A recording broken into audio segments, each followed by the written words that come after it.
BBK electronic एक ऐसी company बन गया जो स्मार्टफोन के मार्केट में एक रिवॉल्यूशन सा लेकर आया है। इसकी स्ट्रेटेजी ने इसे बहुत ही कम समय के अंदर वर्ल्ड की सेकंड नंबर की लार्जेस्ट मैन्युफैक्चर कंपनी बना दिया है। आज हम इस वीडियो में कंप्लीट बीबीके की स्टोरी और इसकी सारी स्ट्रेटेजी के बारे में बात करेंगे। एक समय था जब चाइना अपनी गिर चुकी इकोनॉमी को उठाने में लगा हुआ था और जिसकी अधिकतर रिस्पॉन्सिबिलिटी चाइना के यंग टैलेंट में आ गई थी। उन यंग टैलेंट में एक थे दुआन योंगपिंग, जिन्होंने वायरलेस इलेक्ट्रॉनिक से इंजीनियरिंग की डिग्री ली थी और इकोनॉमिक्स से EMBA करने के बाद अपनी एजुकेशन को कंप्लीट किया था। अब दुआन योंगपिंग अपने ही स्टेट के वैक्यूम प्लांट में काम करना शुरू कर देते हैं। 1986 के समय में चाइना बहुत तेजी से कैपिटलाइज होने लगा था। वहाँ पे बहुत सी प्राइवेट इंडस्ट्रीज भी ओपन होने लगी थी और साथ ही साथ चाइना में अधिकतर बिजनेस सक्सेसफुल हो रहे थे। समय का फायदा उठाने के लिए और बिजनेस में अपने इंटरेस्ट को पूरा करने के लिए दुआन योंग ने अपनी जॉब को छोड़ दिया और चाइना के इंडस्ट्रियल सिटी गोंगडोंग चले गए। 1987 में गोंगडोंग सिटी में एक नई कंपनी ओपन हुई, सोबोर इलेक्ट्रॉनिक, जो कि लर्निंग कंप्यूटर को डेवलप कर रही थी।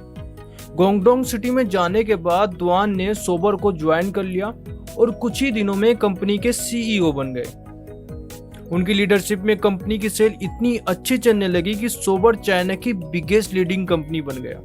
जब कंपनी सक्सेस की ऊंचाइयों पर थी तभी 1995 में दुआन योंग अपने बिजनेस को शुरू करने के लिए सोबर से रिजाइन दे देते हैं और अब उनके पास अपने बिजनेस में इन्वेस्टमेंट करने के लिए खुद के 1 बिलियन यांग भी जुड़ चुके होते हैं।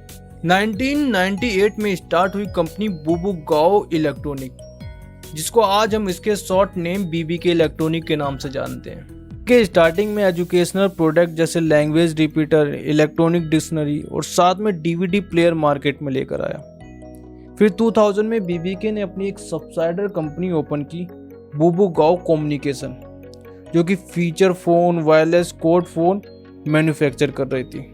लेकिन कंपनी ने स्टार्टिंग में इतने ज़्यादा फ़ोन मैन्युफैक्चर कर दिए कि चाइना की बिगेस्ट मैन्युफैक्चर कंपनी बन गई। इसी कारण उसी साल के आखिरी महीने तक कंपनी की सेल में इतना ज़्यादा फॉल आया कि बीबीके बंद होने के कगार में पहुंच गई थी और अब उसके फाउंडर इसे पीसफुल तरीके से बंद करने की सोचने लगे थे। लेकिन फिर 2001 में ओप्पो इलेक्ट्रॉनिक आई, जो कि बीबीके के साथ मिलकर काम करने लगी। ये म्यूजिकल प्रोडक्ट जैसे headphone, amplifier, wireless speaker, home theatre और कैमरा जैसे प्रोडक्ट मार्केट में लाने लगे और अब ओप्पो के प्रोडक्ट बीबीके के द्वारा एशिया के साथ साथ अमेरिका, यूरोप जैसे मार्केट में पहुंचने लगे और सब कुछ सही से चलने लगा। लेकिन अचानक ही बीबीके के प्रोडक्ट में पायरेसी को लेकर बहुत ज़्यादा लीगल केसेस आने लगे, जिसकी वजह से बीबीके कंपनी ऑलमोस्ट बैंकरप्ट होने के कगार में पहुंच गई।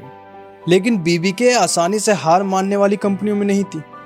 अब बीबीके ने अपना सारा फोकस ओप्पो में लगा दिया और अपनी एक नई बिजनेस स्ट्रेटेजी को लेकर आए, जिसके अनुसार बीबीके अब अपनी सब्सिडायरी कंपनी बनाकर काम करेगी, जिससे कि अगर किसी सब्सिडायरी कंपनी में लीगल केस लगता है तो बीबीके का उस पर कोई फर्क न पड़ पाए। 2008 तक ओप्पो ने अपना पहला स्मार्टफोन मार्केट में लॉन्च किया, जिसकी खासियत ओप्पो का 13 मेगापिक्सल का कैमरा बनी। ओप्पो 13 मेगापिक्सल के साथ 206 डिग्री रोटेट करने वाला कैमरा लाया, जो कि उस वक्त कैमरे की एक यूनिक क्वालिटी बनी।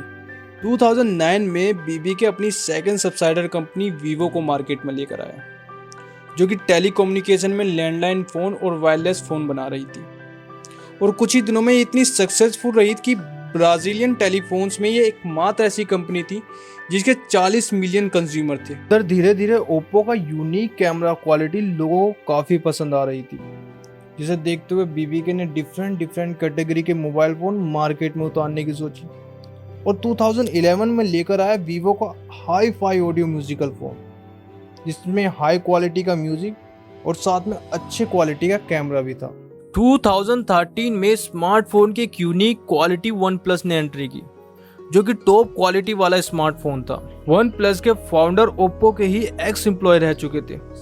इसी वजह से वन प्लस ओप्पो के सब्सिडायरी कंपनी बनकर काम करना चाहती थी और इसकी टॉप क्वालिटी को रीचेबल प्राइस में पहुंचाने के लिए ऑनलाइन सेल की स्ट्रेटेजी अपनाई, जिससे कि मार्केट में पहुंचने वाले जो अदर टैक्सेस हैं उससे बच जाए और इसका बेनिफिट ये कंज्यूमर तक पहुंचा दें।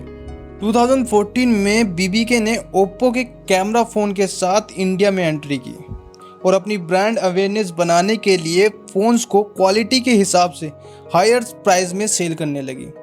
यही स्ट्रेटजी BBK ने वीवो के साथ भी अपनाई। इसीलिए इसने अपने फर्स्ट स्मार्टफोन ओप्पो N1 का प्राइस 32,000 रुपये रखा और साथ ही साथ वीवो और ओप्पो ने इंडिया में क्रिकेट और फुटबॉल की स्पॉन्सरशिप भी ले ली। BBK ने पुश मार्केट स्ट्रेटजी को लगा के ओप्पो और वीवो के फ़ोन्स को इंडिया के छोटे छोटे शॉप्स में पहुंचाने लगा।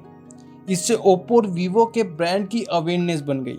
लेकिन इंडिया में सेम टाइम पर आई Xiaomi के फ़ोन अच्छे प्रोसेसर और कैमरा क्वालिटी के साथ आए थे, जो कि बहुत कम लो प्राइस में ऑनलाइन सेल हो रहे थे और इंडिया में Xiaomi बहुत सक्सेसफुल बिजनेस भी कर रही थी, जिसे कंपटीशन देने के लिए BBK ने बेहतरीन कैमरा क्वालिटी और प्रोसेसर के साथ 2018 में Realme को मार्केट में उतार दिया, जो कि आज काफ़ी सक्सेसफुल ब्रांड बना हुआ है।